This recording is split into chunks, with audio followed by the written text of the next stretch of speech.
My name is Beatrice Adu. The news is also live on Kesmi 107.1 FM and across the world at freenews.com. Coming up in the next 29 minutes.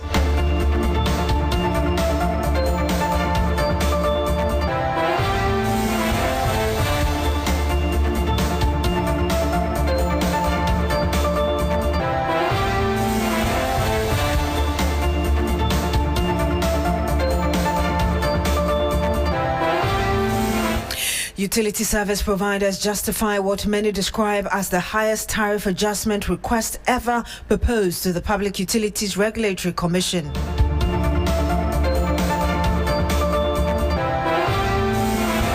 Also coming up on the program, Accra High Court set October 17 to rule on an application to halt the criminal trial of former Signals Bureau Director Beatrice Adu and 3 others.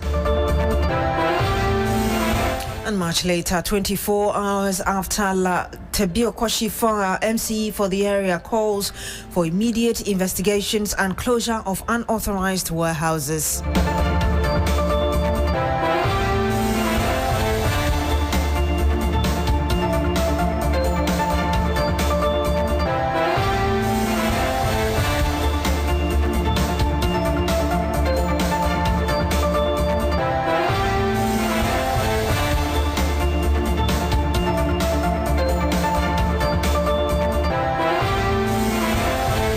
Thank you very much for joining us this afternoon. Now, the Greater Accra Regional Fire Commander has expressed concern over the increasing trend of using residential properties as warehouses.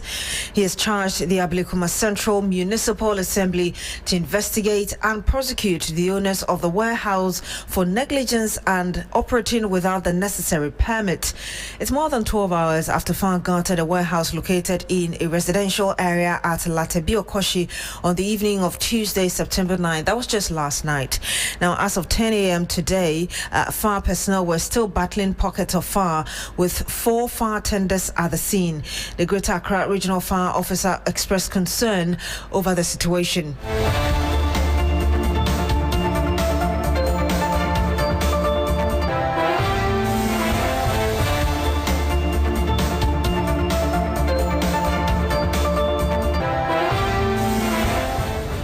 They don't have permits. Yeah, so where we stand now, these are Chinese people who are doing their own things. They don't have a fire permit, because if we give a fire permit, what it means is that we are going to come here and assess the place and ensure that the place is safe before we give a fire permit. So I can tell you on authority that there's no fire permit here. So you think the cause of this fire, the owners of the building, those operating the business, can be surcharged? Yeah, I think the assembly can take them home, because they've not given approval to cite this place as a warehouse. It has been cited, so they can take them home. But the fire service doesn't have the power to take such people on. No, what the fire service can do is to investigate, and if we find out that whatever has happened here is as a result of maybe criminal issues and other things, we'll hand them to the police for prosecution. Is they operating this business here, using this place as a warehouse without permit, not enough illegality? No, it is enough illegality, but as to prosecuting them is also another issue. Are you getting? Who could go on and prosecute them because they don't have a fire certificate? They don't have it. And if you don't have a fire certificate, the fire service can take it. What's your name, sir? My name is Assistant Chief Officer Rashid Isa. Greater Accra Regional Fire. Okay, thank you so much, sir. And indeed, you heard the Greater Accra Regional Fire Officer speaking to our reporter on the scene earlier. Well, the Municipal Chief Executive, in an interview with TV3, assured that investigations are underway to determine the exact cause of the fire.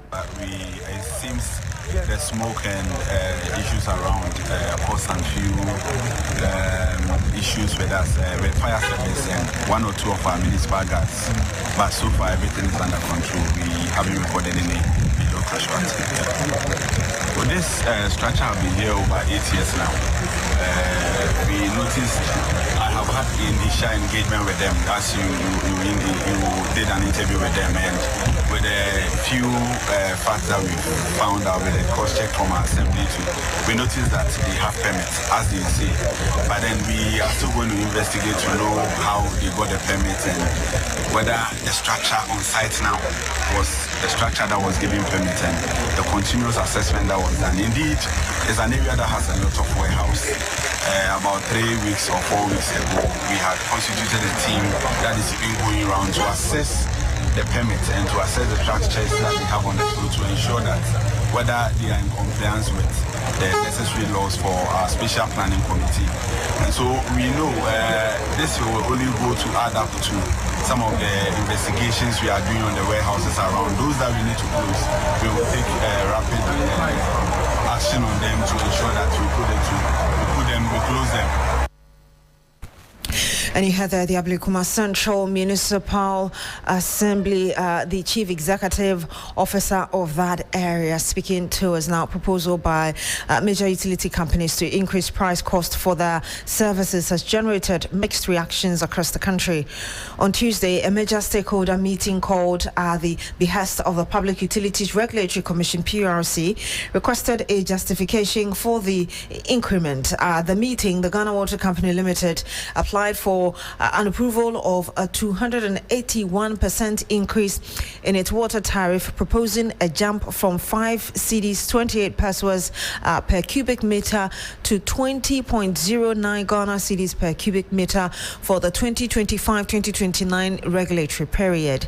The utility firm said the steep adjustment is required to address its debt overhang and manage rising operational costs, including the pollution of raw water sources of foreign exchange pressures on the importation of equipment and treatment chemicals. The Ghana Water Company Limited also said that the current tariff regime is inadequate to sustain water supply to or finance the expansion of critical infrastructure.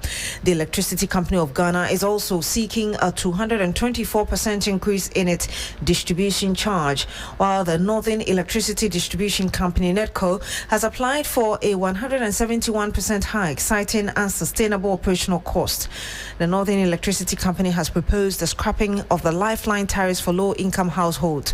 True FM sampled the views of some Ghanaians on the proposals, and I want you to take a listen to exactly what some of you told us earlier.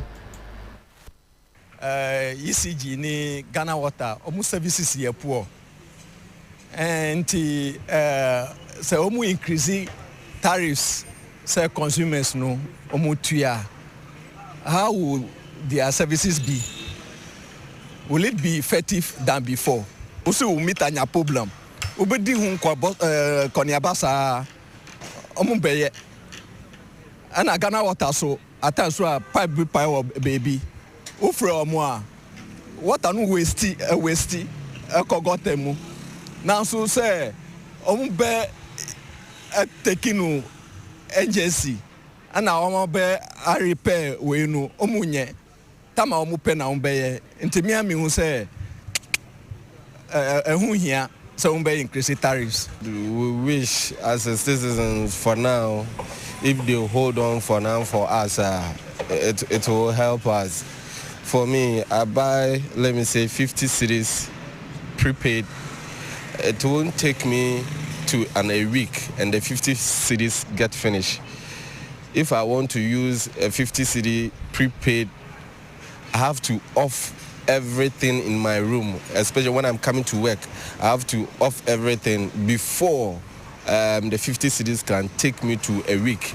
And then as for the Ghana Waterways, if this burden come to add up to us, then it seems like the people on the top are not helping us at all. So we are begging the government. The way they are doing it, they should slow down for us, please. We are begging the government. Sometimes to the light, so if you buy, it doesn't keep long. Yesterday like this, we are having this, I don't know, they will call it doom so. They on it and they on light and off it and on the light. If at the end, no, like 30 minutes and they off it, when they on it back, you see that this thing, the currents, the prepaid, it has the amount you are having on it, it will reduce. Yeah.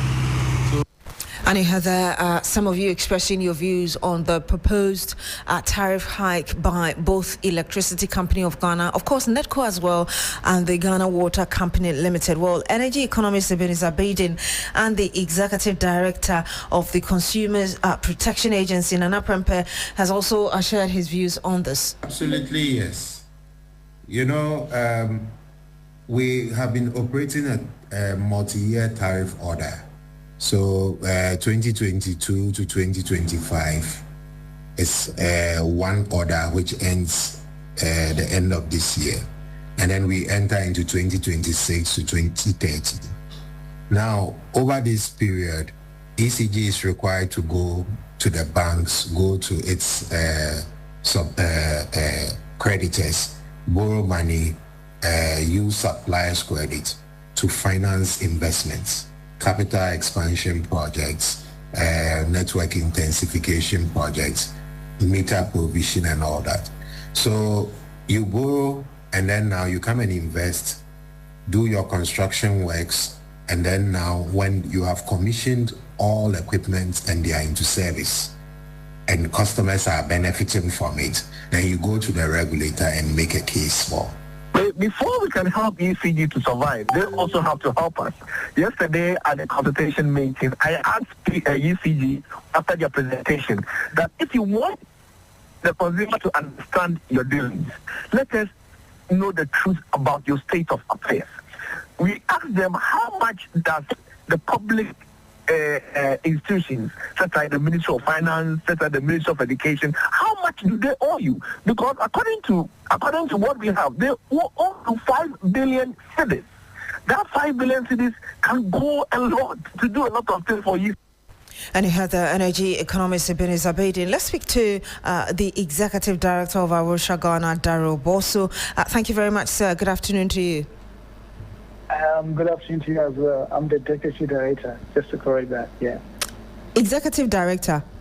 I'm the deputy executive director. Thank you very much, Mr. Bosso. First of all, let me get your general thought, really, on this proposed 281% tariff hike by the Ghana Water Company.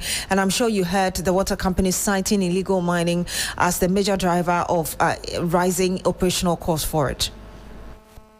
Yes, I think the truth is that if the service provider who gives us water is saying that as a result of all of these external factors like Galamsey, they are not able to process water for us and they need to increase the price, that's the fair demand. But I think that we need to get to the root of the problem. And as much as we believe that the agency can say, let's get a price hike, there are very deep-rooted issues that the state is failing to deal with.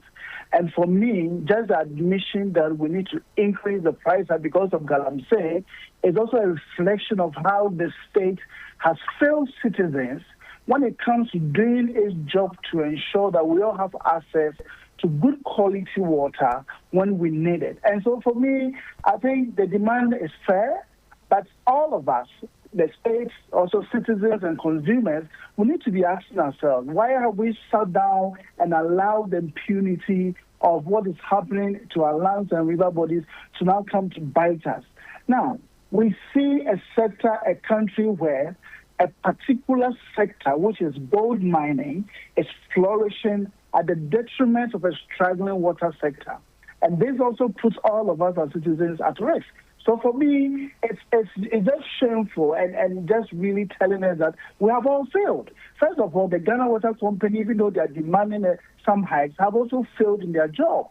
Yes, they did talk about it, but what did they actively do? And then the state has also failed in ensuring that the miners who are really responsible for all the mess that we're experiencing contributing to these hikes are not being accountable for it. So I think it's a justified call. There's nothing we can do because if they cannot process the water, they might even decide to shut down. And that is going to be a worst-case scenario. But I think maybe this should be a call for all of us to sit up and then make sure that our government is working for our interests and not for the interest of a particular sector to flourish while other sectors of our economy also crumple.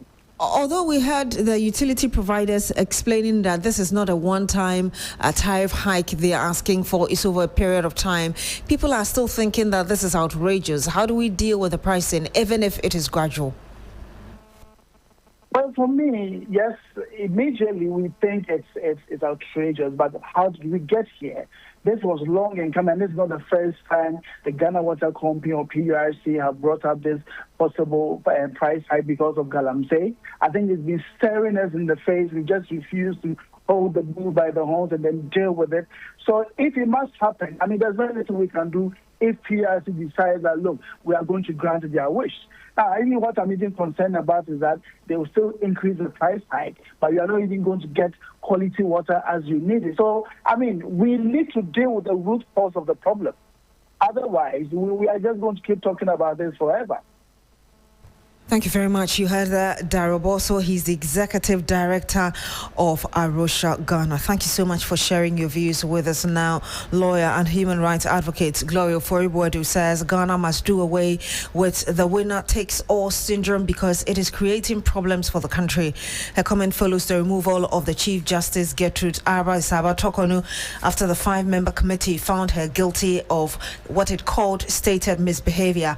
Speaking on Agenda on TV3 with me last night, Madam Gloria Ofori-Boadu alleged the removal of the Chief Justice was politically motivated. Let me ask you this before you go.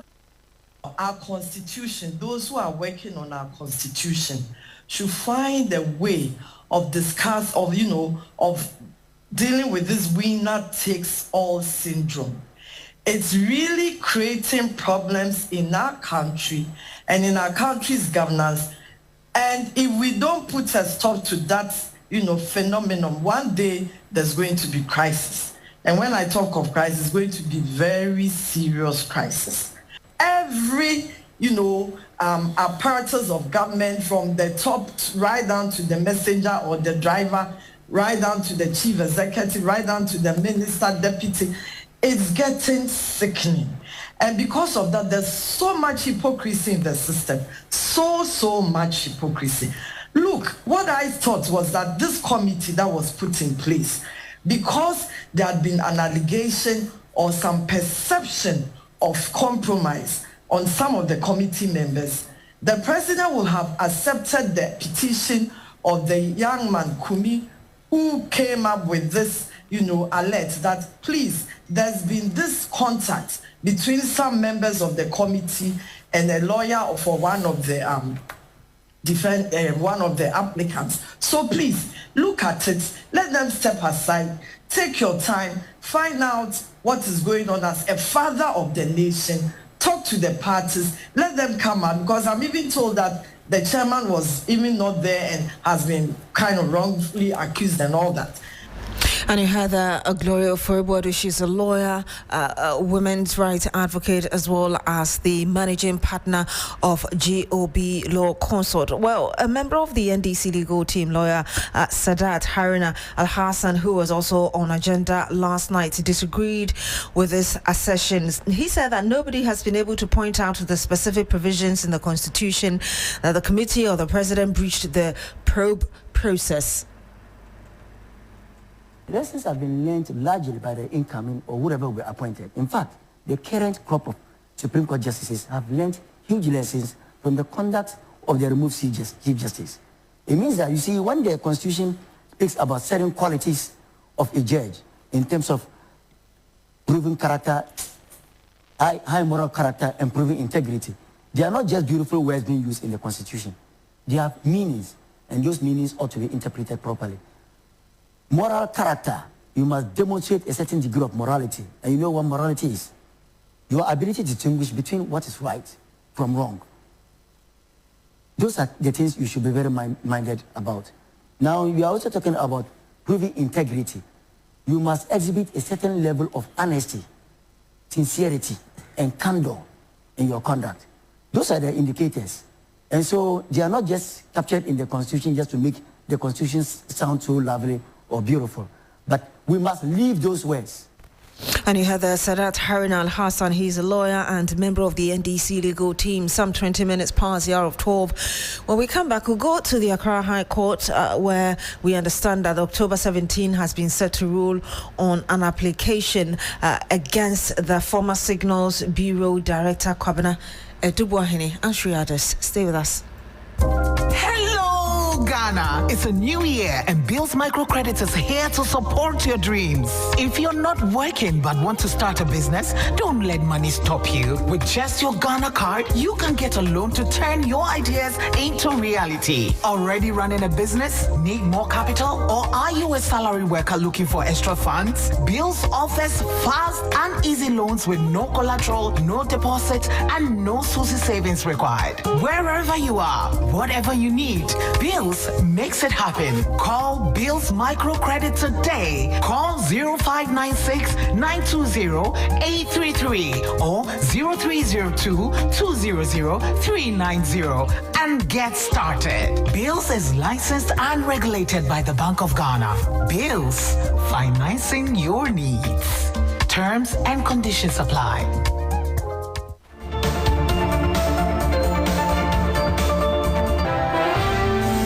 And you're still here on the Midday News on Shuri FM 92.7. Thank you for staying. Now, the Accra High Court has set the 17th of October to rule on an application to halt the criminal trial of former Signals Bureau Director Kwabena Adu and three others. Lawyers of the embattled Signals Bureau Chief, led by Samuel Altachia, moved the application to stay proceedings pending the determination of appeal of the High Court decision.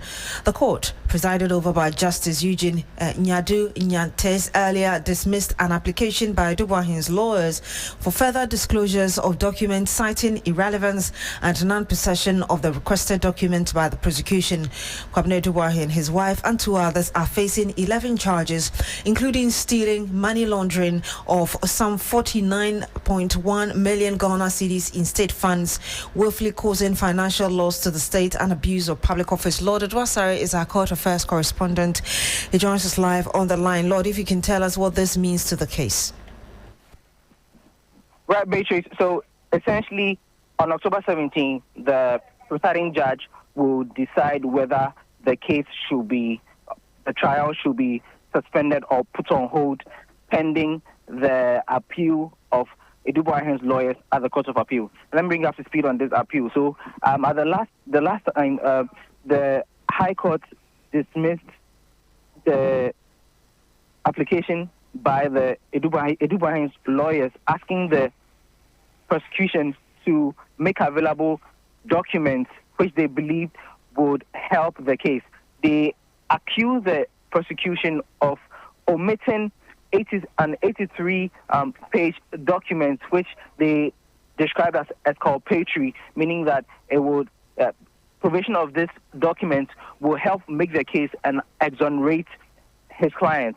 But the judge, in his decision, indicated that the document that they were asking for were irrelevant and did not really make up the case that they wanted. And lawyer Tachina indicated that he actually alleged that the presiding judge was blocking access to relevant and key evidence which would help the case. And that was why he proceeded to the Court of Appeal on this matter. Now, today, after moving the motion, the Deputy Attorney General opposed this motion, indicating that the reasons that the lawyer for Adu had raised were, again, irrelevant and one that should not be taken seriously because they have already provided all the documents that they would need for the case. And so he praised the courts to, as it were, dismiss this application to stay proceedings. Now, something also came up in court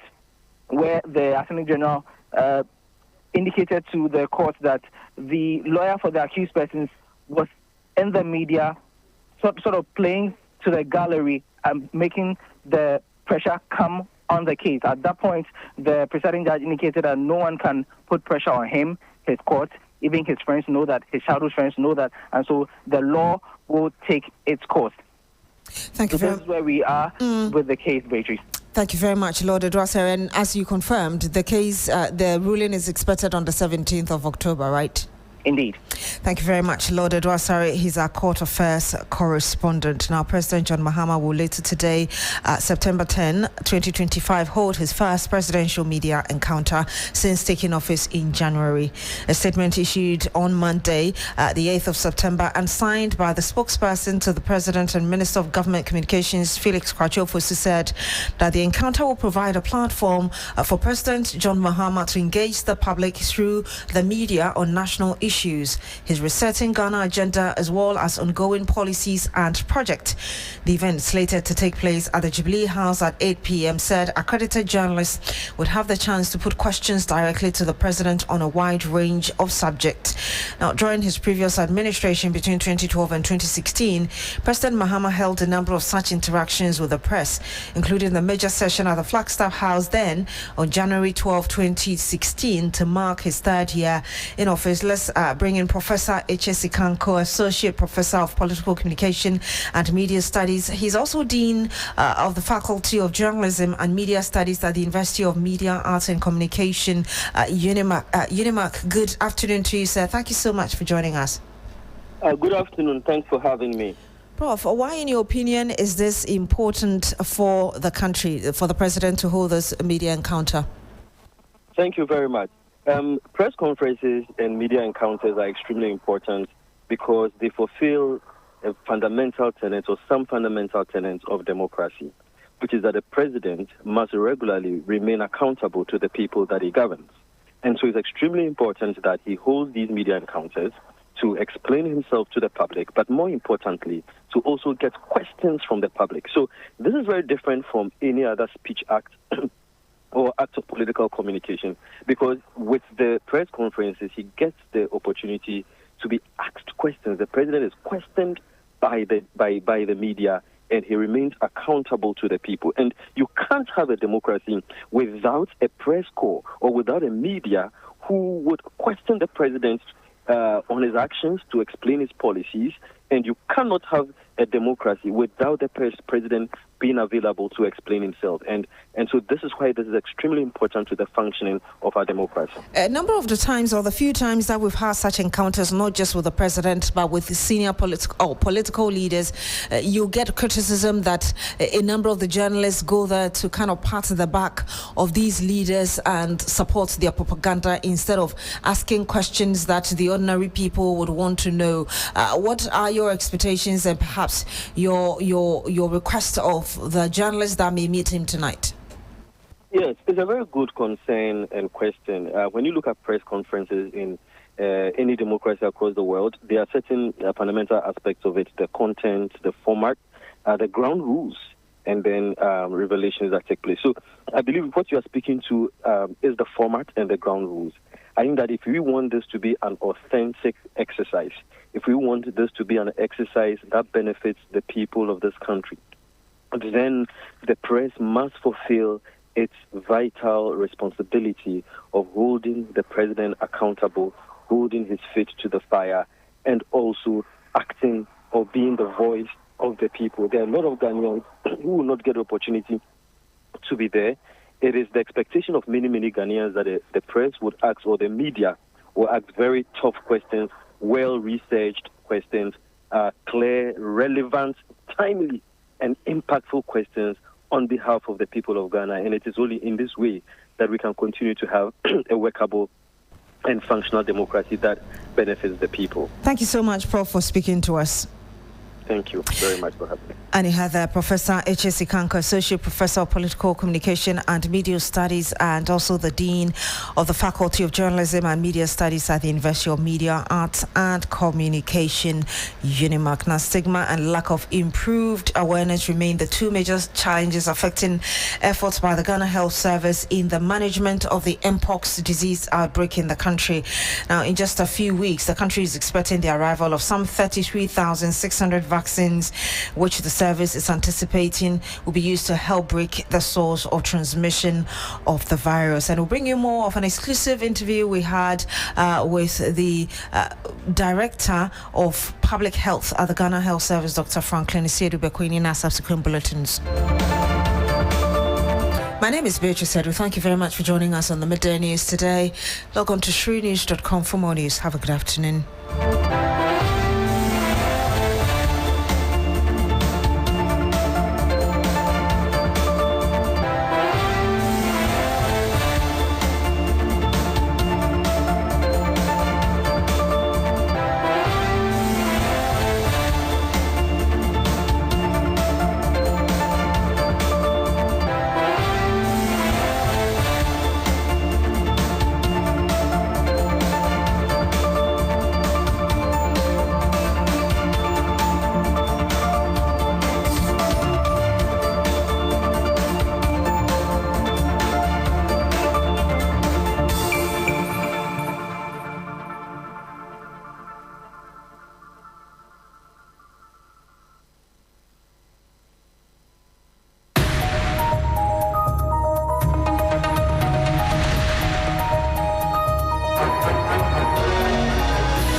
Hello there, good afternoon. Welcome to Business Daily here on 3FM 92.7. Coming up, Ghana's economy expands by 6.3% in second quarter of 2025, led by services sector.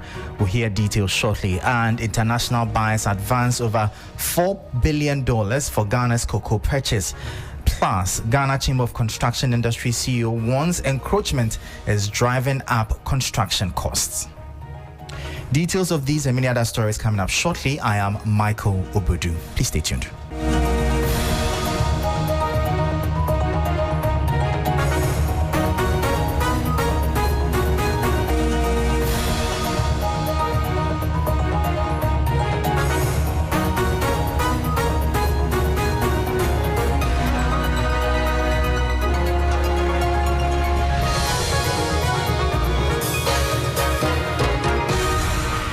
And thank you so much for your time. Straight into our top story now. And Ghana's economy grew by a provisional 6.3% in the second quarter of 2025, a significant expansion driven primarily by the second strong performance of the services sector.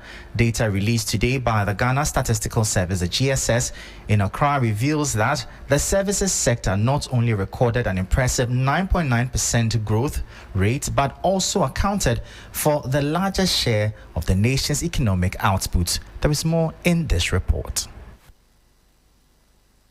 The expansion marks a notable period of growth, with Ghana's nominal GDP reaching 313 billion cedis in the second quarter, up from 244.7 billion cedis in the same period last year. Real GDP also saw an increase, rising to 47.4 billion cedis from 44.6 billion cedis. The growth was particularly robust in the non-oil sector, which accelerated to 7.8%, a significant jump from 5.7% in the second quarter of 2024. According to the GSS, the main drivers of this quarter's growth were key subsectors within the services industry. Information and communication led the way with a remarkable 21.3% growth. This was followed by strong performances in education with 16.6%, health and social work 14.6%, other personal services grew by 11.3%, and finance and insurance 9.7%. While the overall real GDP showed a strong year-on-year expansion, the quarter-on-quarter growth rate was 1.4%, a slight moderation from the 1.6% recorded in the first quarter of the year.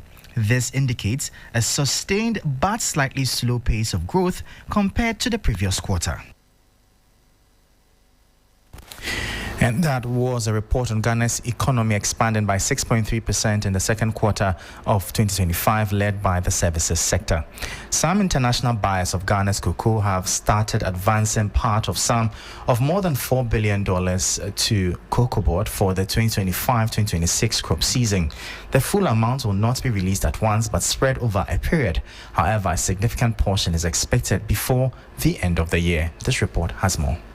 The move is meant to secure Cocoa Board's commitment for bean supply. This follows a new funding model introduced in 2023.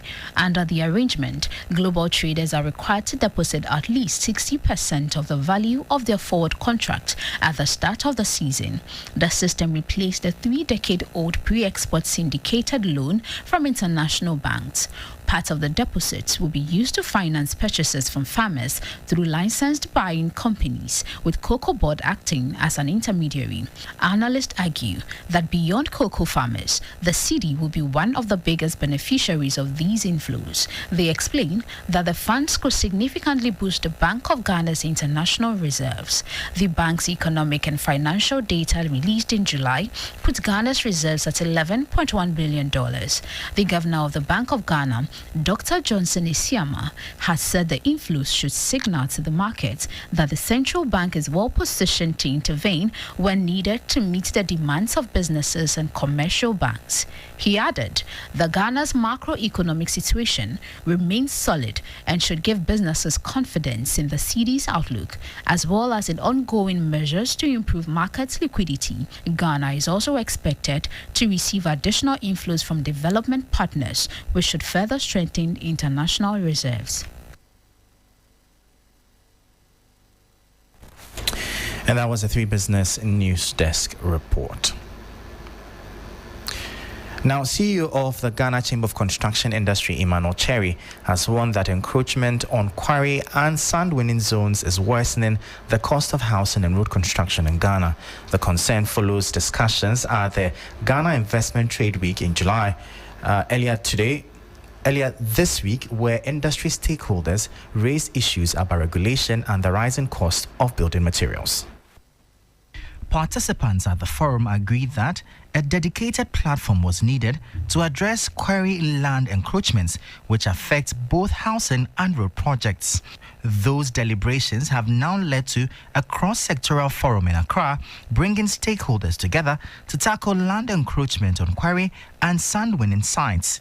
Chief Executive Officer of the Chamber of Construction Industry, Emmanuel Cherry, explained how developers and landowners are worsening the problem. Real estate developers also start taking advantage. The landowners themselves, seeing that the place becoming very commercial viable, what do? They start selling portion of the land. By the time you realize they've encroached all the place. And you know that sand quarry has a critical component in there because they do blasting a lot. So whilst you are blasting, there must be a buffer zone that's 50 meters away from where the pit is. But today, move to some of these areas, you see that 20 meters, they are there. 10 meters, they are there. If that happens, you cannot blast again because if you blast, it's going to endanger the lives of properties within that enclave. The chamber warns this is already feeding into higher prices of materials and worsening the cost of both housing and road construction. Materials are now becoming expensive. If materials become expensive, the housing product also becomes expensive. The road construction will become expensive because it will take over 40 kilometers for it to get a quarried material, which is very alarming. Industry players are calling for stronger collaboration among ministries and agencies to end encroachment and protect Ghana's construction sector from what they describe as a looming cost crisis. We'll bring you more stories now, and in other news, a major shakeup could be coming to Ghana's telecom sector as Canadian conglomerate Rectron Group has made a $150 million offer to acquire controlling 60% stake in AT Ghana. This report has more. AT is Ghana's third largest mobile operator, currently drowning in over $150 million in debt. Recton's CEO, Atanas Kolarov, says the debt isn't just a bailout. It's a fully funded, independently validated turnaround plan aimed at rescuing and rebuilding the struggling telecom. The company says it is already in talks with creditors for a debt restructuring deal and plans to invest immediately in infrastructure, service quality, and coverage, especially in rural areas. Rectron has also pledged to retain all existing staff and work with local partners like Afritel and KNet to boost skills and operations. The plan has been reviewed by KPMG and aligns with the government's digital transformation goals. The deal is still awaiting regulatory approval, but Rectron says it's ready to move as soon as it gets the green light from the government. The Rectron offer follows recent hints from the Ministry of Communications about a possible merger between AT Ghana and Telecel. Rectron, however, argues its proposal offers a faster, simpler path to stability without the risk of complex integrations. Government's next move could shape the future of Ghana's telecom industry.